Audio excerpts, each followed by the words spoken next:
Hello, and welcome to the third episode of Late Night Magic Playing. This is League 7 Match 3. We are currently 0-2, and hoping to get at least one win before I go to bed. I'm probably staying up way too late to justify this, but I would really like a win before I retire for the evening. You know, end on a good note.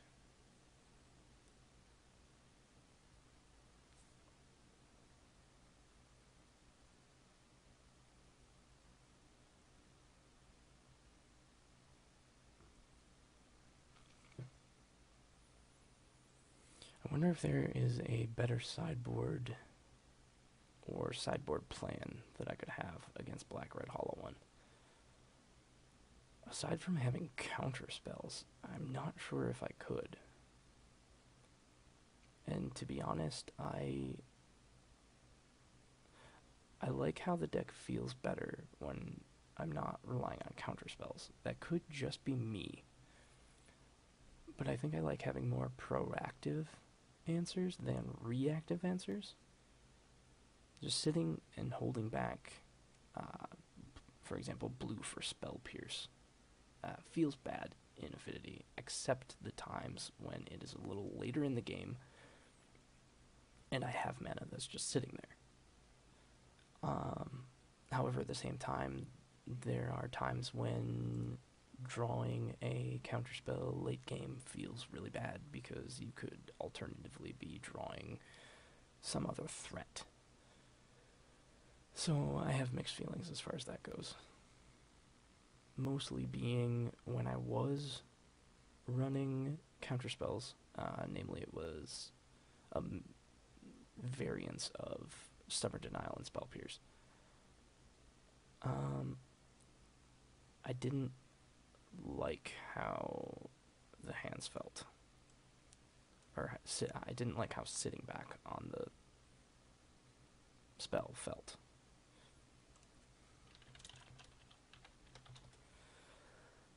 This hand is able to vomit itself and then do nothing. But that makes a lot of my top end draws live. And I have an answer to a creature threat, so I'm going to keep. Opponent has also mulliganed to 6. Which, you know, they're only down 1 card.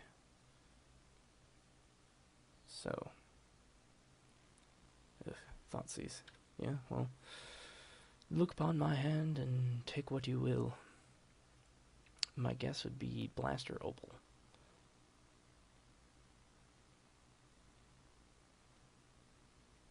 But even taking Opal isn't that bad, because I have Spire. So it's probably Blast if they are afraid of an answer. But it looks like they are more afraid of the mana ramp, which it looks like they were right to do because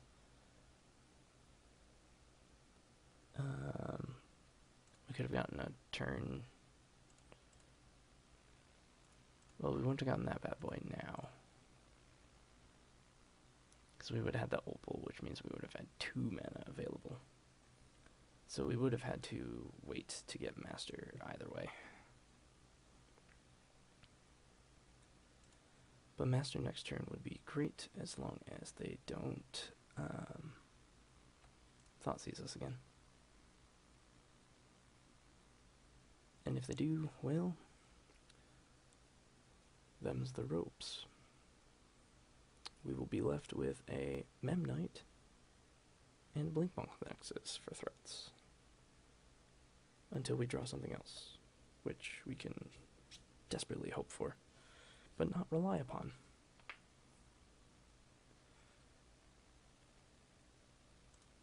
Alright. Must have had to step away for something. Ah, they played another swamp. Okay.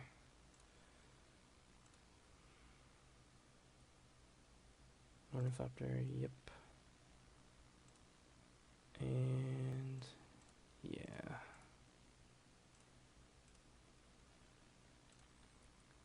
Main phase, combat, Swing in and pass to them.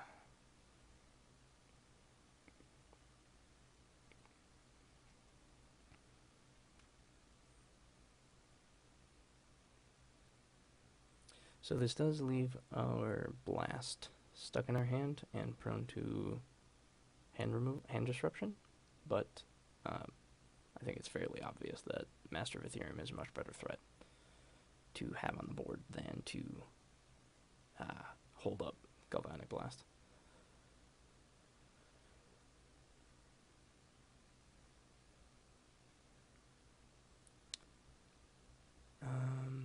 Good news, they don't have the easy out of Fatal Push on Master of Ethereum right now, as they only have the 2 swamps.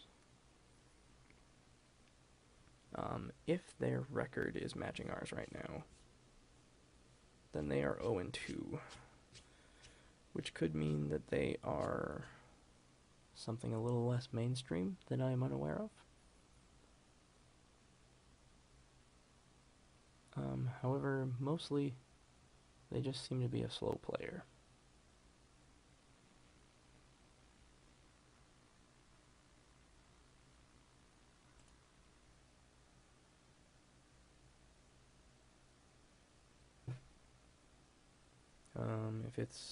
I assume it's his turn now, so I'm going to pass because there is nothing I can do with no mana.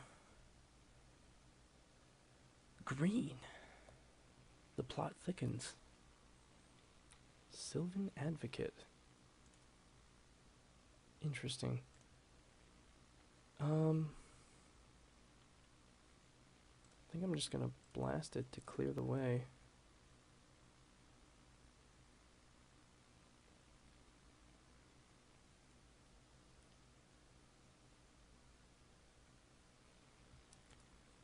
And then activate to get in more beats.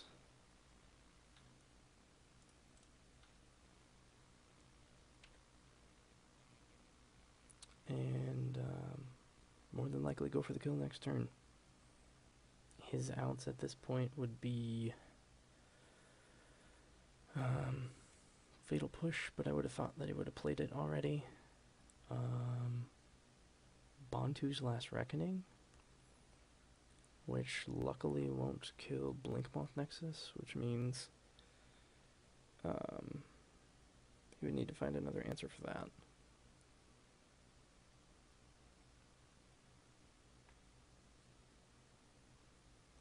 But I don't offhand see a whole lot of outs for him.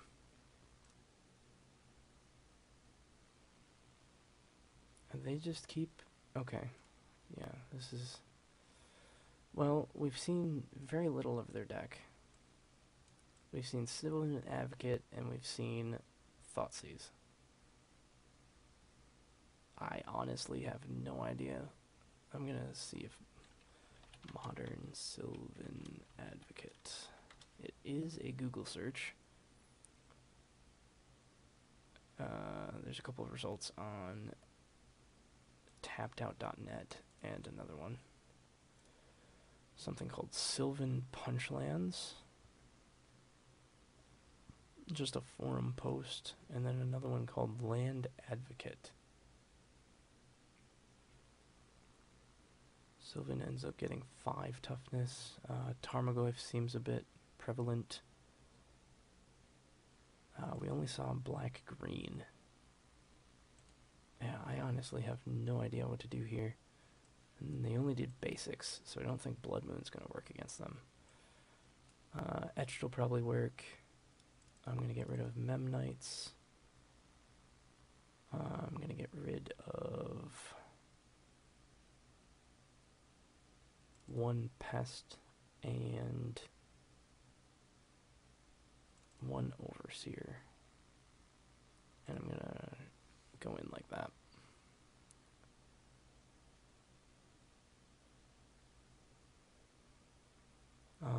We're dropping the Memnites because with Sylvan Advocate it looks like they have some ground creatures.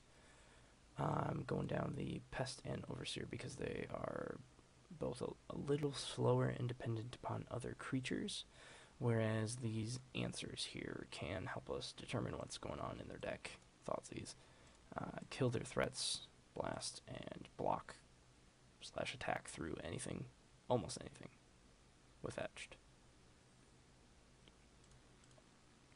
But really, we have little to no information on their deck.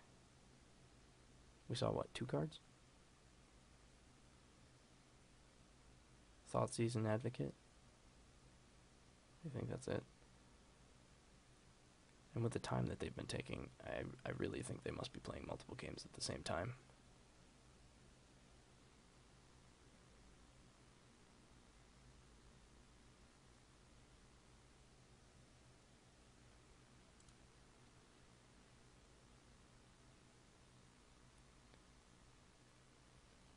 Or they're just really having troubles with decisions.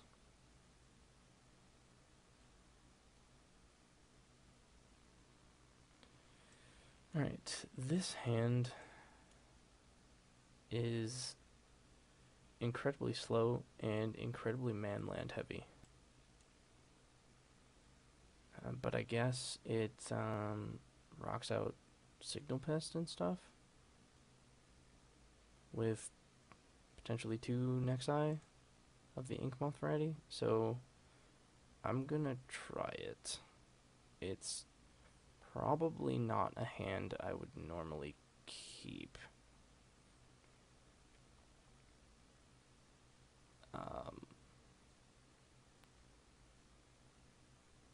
Yeah, that's really all I have to say about that. This is not a hand I would normally keep, but I'm going to keep here. Oh, they have red. What the deuce? I am really lost. Are they Jund? Okay, well, Edge Champion coming in makes this a lot better.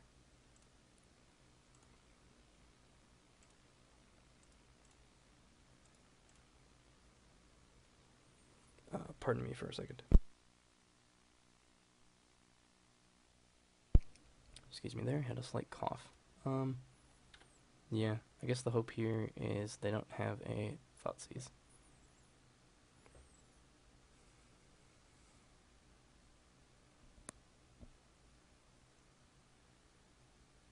We could land the champion next turn.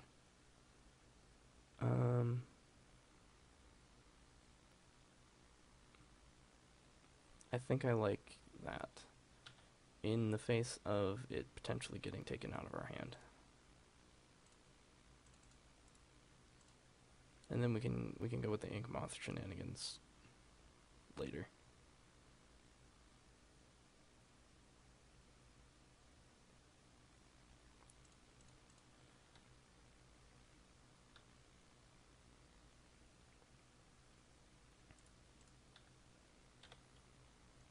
We'll just get in for a whopping 1 damage.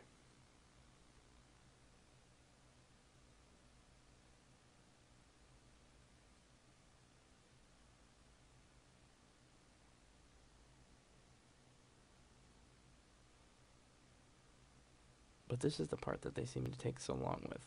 They don't have any blockers, so they can't do that. Which means the only options they have are instant removal spells. Which it would have been slightly better if you used before combat, so that Pest didn't get any benefits to Ornithopter. But at this point I have to think that it's not them thinking slowly. Abrade the Opal. Okay, that does slow down any Inkmoth shenanigans. And Anger does a really good job of wiping out everything but etched. Alright. Good on them, good on them.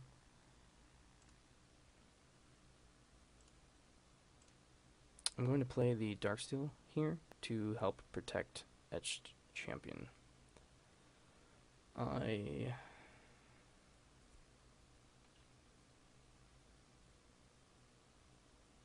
think I am okay with attacking with 1 Nexi here. Because they'd have to have, what, Kolaghan's command plus something else in order to hit the Edge Champion? So we'll just get in with both of these creatures.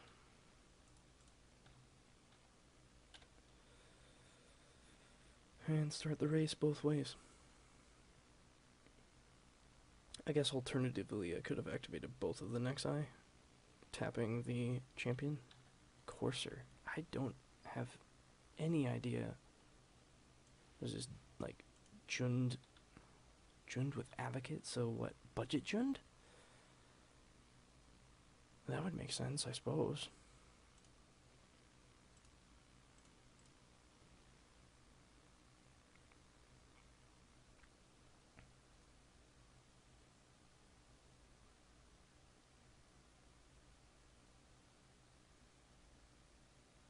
And, if I'd left up the Blink Moth, would this make any difference?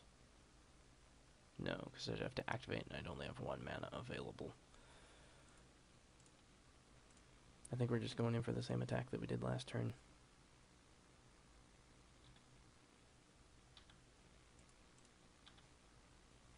We're going to leave up Arcbound Ravager so that any sort of removals, and by leave up Arcbound Ravager, I mean leave up activating an Ink Moth via tapping Arcbound Ravager. Because 1, it doesn't do us any good to do anything right now. Ooh, Abraid's bad.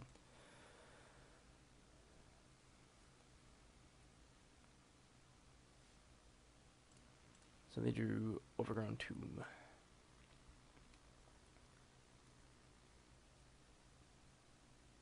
And 2, it then allows Ravager to modular onto a Nexus if necessary.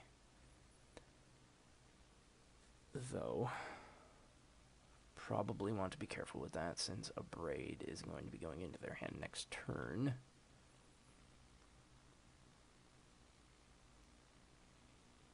We want it to be lethal if we're going to be doing anything.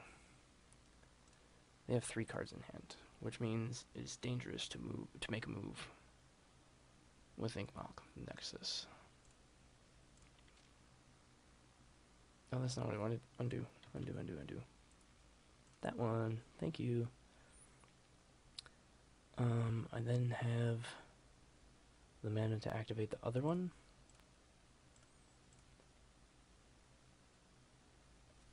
If I would stop misclicking, that would be great. I can, in theory, then pump one of them, but I'm not going to, because then I'd have no mana to modular with Ravager.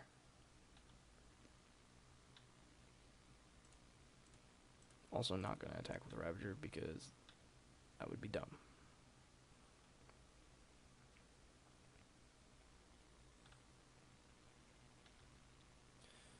So now opponent is going to have Abraid up, which means any move with Ravager must be very, very careful. Mostly playing around the Abraid and waiting until the opponent makes a move.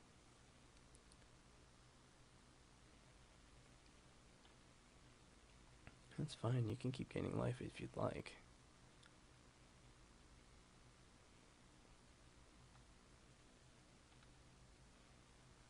Master of Ethereum. It was actually a pretty good draw. We're gonna go 1, 2, and we're gonna tap the Ornithopter.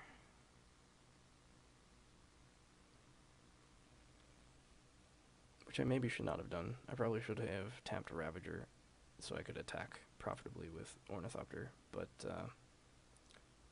what are you gonna do?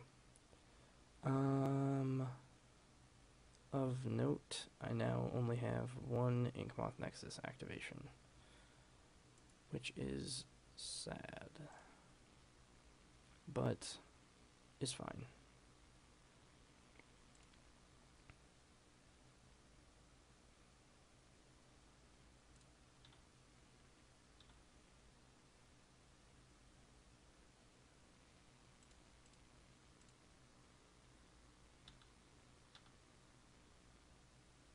yeah, having that extra attacking Ornithopter would have been a lot better than having Ravager sitting back and doing nothing.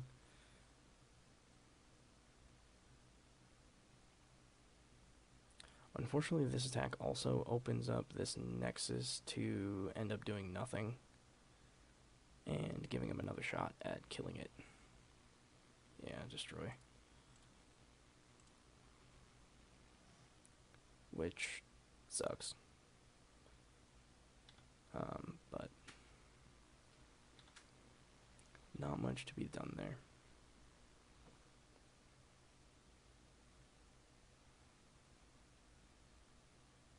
I suppose, I could have played differently. I could have not activated the Inkmoth Nexus and forced him to kill one and potentially win on the other one, which might have been the better move, because now I only have one threat, and if he drew another Abrade, then that goes poorly. But I think the likelihood of him having another one in hand is low.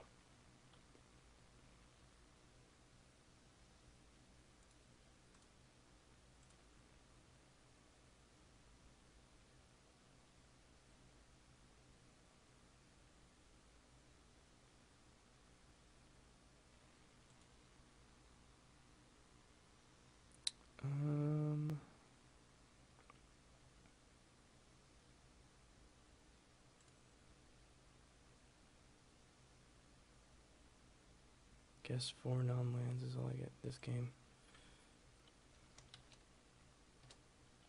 Yeah. Sorry, opponent. Well, we did get the win. It was a bit sad, because the opponent definitely didn't get much in the way of anything.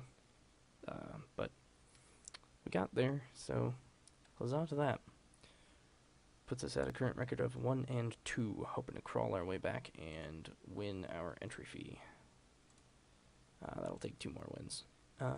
However, on that note, I should most certainly retire for the evening. Viewers, I don't think you'll notice the difference. I'm not sure if I'm going to post these separately or not. I keep going back and forth. But anyway, I will catch you in the next one.